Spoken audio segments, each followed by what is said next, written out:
یہ ایک بھائی نے سوال کیا ہے کہ تہجد کی نماز میں کون کون سی صورتیں پڑھی جاتی ہیں؟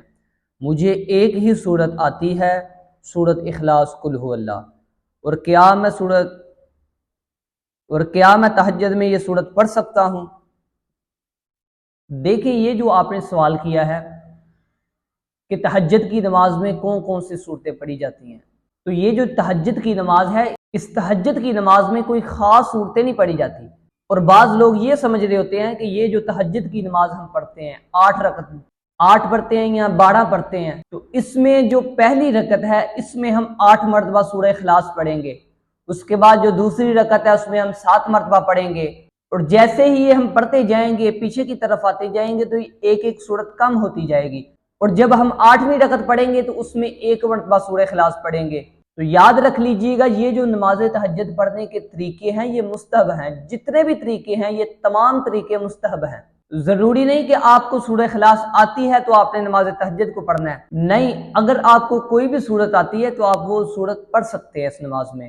آپ ایک ایک رکعت میں ایک ایک مرتبہ بھی سورہ اخلاص پڑھ سکتے ہیں، اگر کوئی دوسری سورت آتی ہے آپ کو، آپ وہ بھی پڑھ سکتے ہیں۔ ضروری نہیں ہے کہ آپ نے 8 مرتبہ ہی پڑھنی ہے، 7 مرتبہ ہی پڑھنی ہے، آپ ایک ایک مرتبہ بھی پڑھ سکتے ہیں۔ بعض لوگ آپس میں یہ باتیں کرتے ہوتے ہیں کہ آپ نے زبان سے اس کا اقرار نہیں کیا تو آپ کی نیت نہیں ہے۔ یاد رکھ لیجیے گا، جو نیت ہے وہ میں نے آپ کو پہلے بھی بتایا کہ دل کے پختہ ارادے کو کہتے ہیں۔ اگر آپ کے دل میں نیت ہے نا تو آپ کی نماز ہو جائے گی، اور اگر آپ کے دل کا ارادہ نہیں ہے اور آپ مجبوری میں پڑھ رہے ہیں تو یاد رکھ لیجیے گا آپ کی نماز نہیں ہوگی۔ دیکھیں نا، ہم کوئی بھی کام کرتے ہیں اس کے لیے ہم پہلے ارادہ کرتے ہیں کہ وہ کام ہم نے کرنا ہے، اس کی نیت ہمارے دل میں ہوتی ہے، اور جب نیت دل میں ہوتی ہے تو وہ ہم کام کرتے ہیں۔ اسی طرح ہم جب نماز پڑھیں گے، روزہ رکھیں گے، تو اس کے لیے ہم نے پہلے نیت کرنا ہوگی، اور جب نیت نہیں ہم کریں گے تو ہماری عبادت مکمل نہیں ہوگی۔ تو اسی لیے ہمیں چاہیے کہ جب بھی نماز تہجد کو ادا کریں تو اس کے لیے ہم نے نیت کرنی ہے۔ نیت آپ کو میں بتا دیتا ہوں، آپ نے نیت اس طریقے سے کرنی ہے کہ 2 رکعت نماز نفل وقت نماز تہجد، کیونکہ جو وقت ہے وہ تہجد کا وقت ہوتا ہے، سحری کا جو وقت ہے، منہ طرف کعبہ شریف، اللہ اکبر، یہ نیت کر کے آپ نے اپنی نماز کو جاری کرنا ہے۔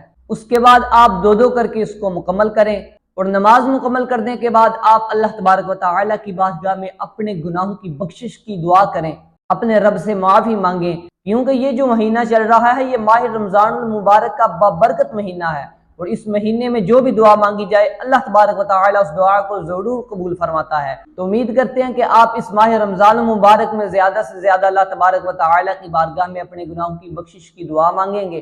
تو امید کرتے ہیں آج کی ویڈیو آپ کو اچھی لگی ہو، کہ ویڈیو کو لائک کریں، شیئر کریں، اور کمنٹ باکس میں اپنی رائے کا ضرور اظہار کیجیے گا۔ ملتے ہیں انشاءاللہ نیکسٹ ویڈیو۔